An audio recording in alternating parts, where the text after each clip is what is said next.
We don't hate you. We don't care enough about you to hate you. We just see that you're a fool. You make a fool out of yourself virtually every day. That's why we talk about you. We're laughing at you.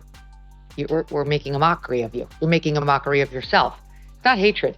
You really should learn to distinguish between those two different emotions, because you're receiving one in droves, and it's not hatred.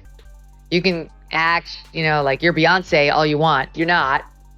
And just like her, you can play the victim when you're not. But you're going to have your hands full with people laughing at you because you behave so foolish. When Megyn Kelly targets a politician, it's not just a critique, it's a scorching blowtorch.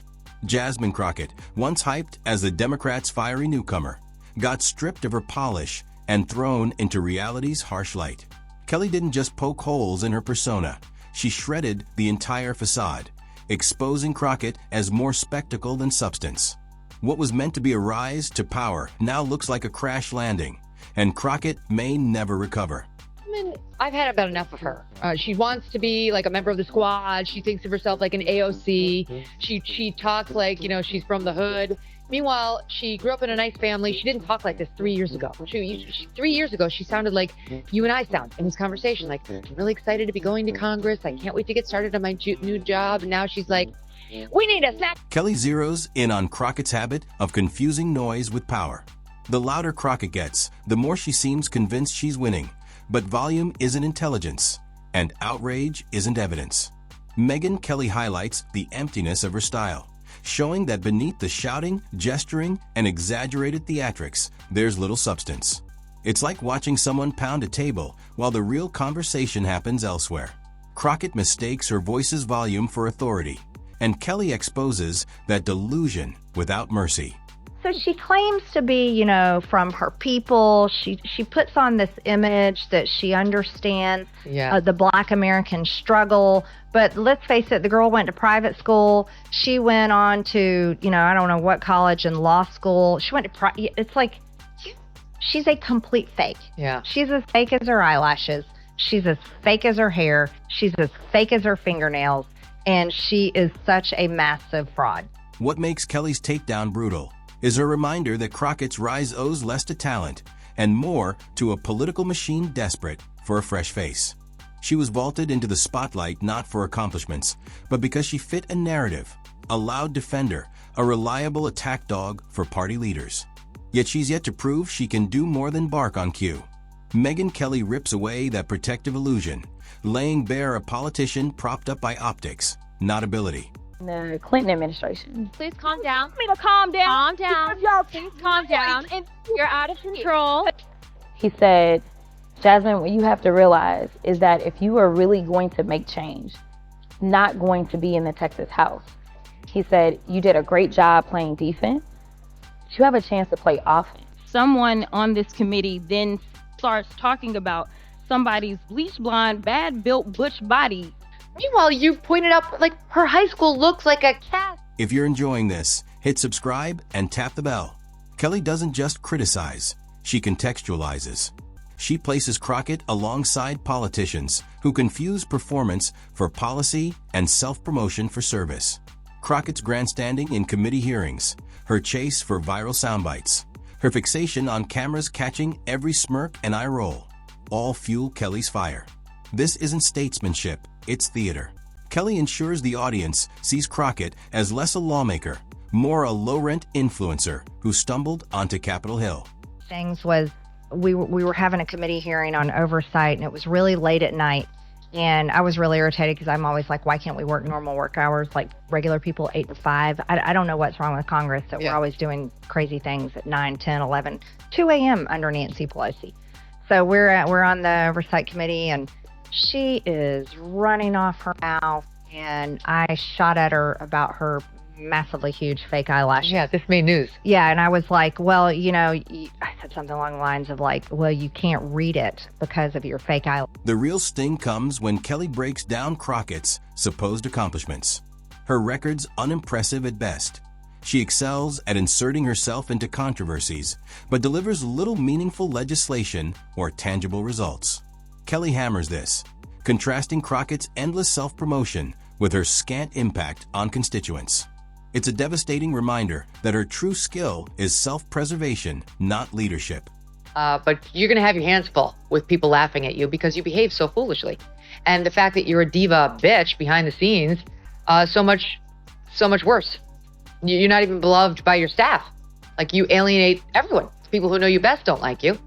People who are just glancing at what you're putting out there publicly don't like you. So who likes you? Megyn Kelly zeroes in on Crockett's reliance on identity politics. She constantly cloaks herself in race and gender, framing criticism as an identity attack rather than a challenge to her ideas. Kelly slices through this tactic, noting that hiding behind identity doesn't mask her shallow arguments, weak strategies, or misplaced priorities. The audience doesn't see a bold progress champion. They see a politician exploiting grievance for personal gain. Kelly makes that distinction razor sharp. She also flags Crockett's lack of discipline. While others maintain some professionalism, Crockett lashes out, personalizes everything, turning policy disputes into brawls. Kelly underscores how this grabs social media attention but kills credibility in Washington. A serious player knows when to push or hold back. Crockett doesn't. She's all impulse, no strategy, and Kelly leaves no doubt. Perfect. The Human Rights Campaign. These are the people who run around harassing every business to make sure that they're being pro-LGBTQ, pro-DEI, and not doing anything that Human Rights Campaign finds offensive in any way, shape, or form, unless if you are in a wheelchair and are the governor of Texas, in which case it is fine for Jasmine Crockett to do this to you. Watch. Because we in these hot-ass Texas streets, honey. You know we got Governor Hot Wheels down there. Come on now. Megyn Kelly also skewers Crockett's hypocrisy. She rails against privilege while thriving on the platform it provides, bashes systems while cashing their paychecks, preaches justice and fairness while mocking dissenters. Kelly walks the audience through examples, showing hypocrisy erodes credibility fast. And for Crockett, it's the rule, not the exception. Kelly cuts past distractions, revealing Crockett's outbursts as insecurity, her attention obsession as confidence lacking, and her defensiveness as debate avoidance. Crockett doesn't seem powerful or fearless. She comes off as fragile and out of her depth, flailing against critics who see through her. Kelly sharpens the roast by targeting Crockett's image management. She prioritizes curating a personal brand over governing, mastering camera-ready outfits and viral clips. But Kelly argues this branding trap undermines her. Guest has some more on Ms. Crockett. He's Benny Johnson. He's host of The Benny Show, and he has an exclusive report now on Crockett's alleged background. See, he traveled to where Crockett claims she is from a tough area of South Dallas. You know, you hear her speak. She tries to talk street, like, okay. Compared to where she's actually from, it's quite a different picture. Where she's actually from is a beautiful, well-manicured area for the elite. Crockett's built her career on fleeting outrage moments, but outrage has a short shelf life. The same audience cheering today will forget her tomorrow, leaving her chasing the next headline. Kelly underscores this strategy's emptiness, political sugar rush with no substance. She also critiques Crockett's opposition handling, demonizing critics instead of engaging, smearing instead of debating policy. Kelly calls this lazy and corrosive to alliances or credibility.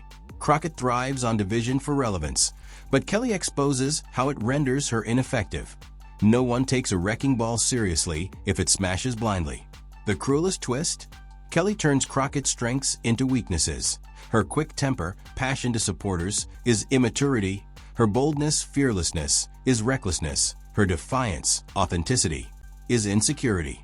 Kelly redefines her, stripping the self-styled image for something far less flattering. The only thing hot about him is that he is a hot-ass mess, honey. I got to check my woke rule book, Walter, but I'm not sure I don't think that's allowed. I do not think you refer to the guy who's in a wheelchair as the governor of your state as Governor Hot Wheels. Some of her defenders online are like, we all call him that down here. And as far as I can tell, it's only nasty leftists who do. Not sure that gives you a pass. What makes Megyn Kelly's destruction of Jasmine Crockett captivating is its ease. Crockett's all sound and fury, but Kelly's precise and unyielding. Crockett flails, Kelly dismantles. Her antics are loud, but Kelly's impact is louder. By the end, the audience isn't just unimpressed, they're embarrassed for her. This roast strips away inexperience or charisma as shields, showing a profoundly ordinary politician lacking discipline and depth. In Washington, where perception rivals policy, that exposure's devastating. Crockett wanted a rising star image, but post-Kelly, she looks like a shooting star, brief, bright, already burning out. The sting deepens with her personality over substance reliance. Charisma fuels TV hits or sound bites, but rarely sustains careers. To become, instead of someone who dumbs themselves down or lies about where they come from, try to be more hood. Yes, that's what she's doing all the time. And she didn't talk like this before either, where she's like, yeah, I know, my homie, and I'm like, okay, that didn't exist. We ran tape from her. Before she ran for office, she sounded like a normal person. But now she's gone full street with the super long nails too, and like the lips and the gloss and like the eyelashes.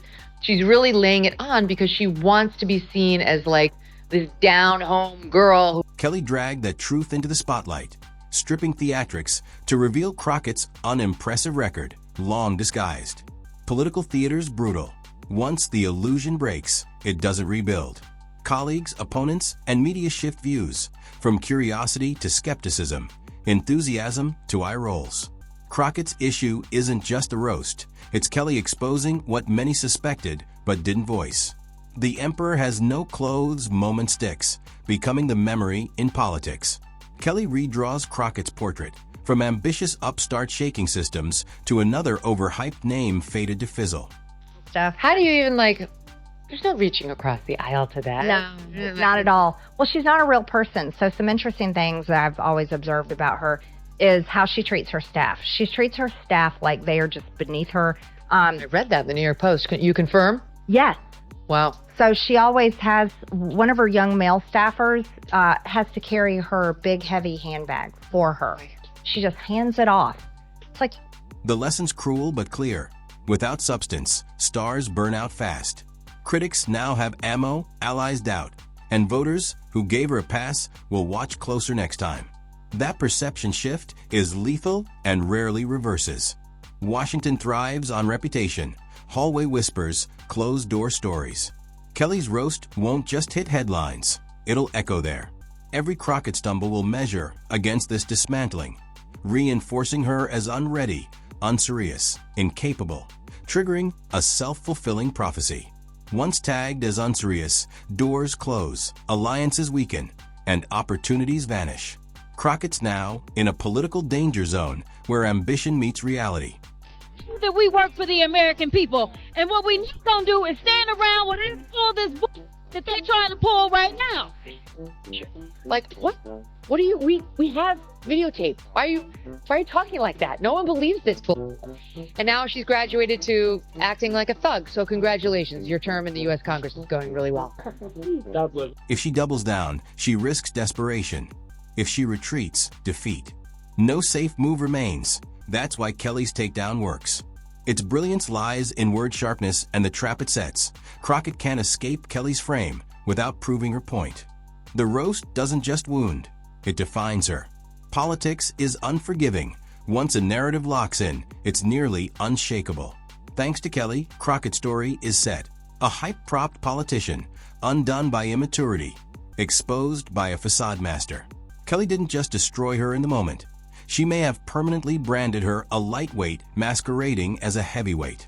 For a spotlight chaser, that's the cruelest cut. The irony sharp, Crockett sought recognition and got it, but not as a lasting voice. Rather, a case study of hype outrunning ability. Political careers need momentum, and once it shifts wrong, regaining it's near impossible. Kelly turned the wind against her, leaving Crockett fighting for credibility and survival. For a rising star hopeful, the fallout couldn't be worse. Stars rise by earning respect and proving beyond flash. Kelly exposed her before she could, tarnishing the brand, cracking the image, sparking whispers. In Washington circles, her story won't be early promise, but Kelly's brutal takedown. That's the lasting mark of a roast rewriting the narrative. And for Crockett, it may be the beginning of the end.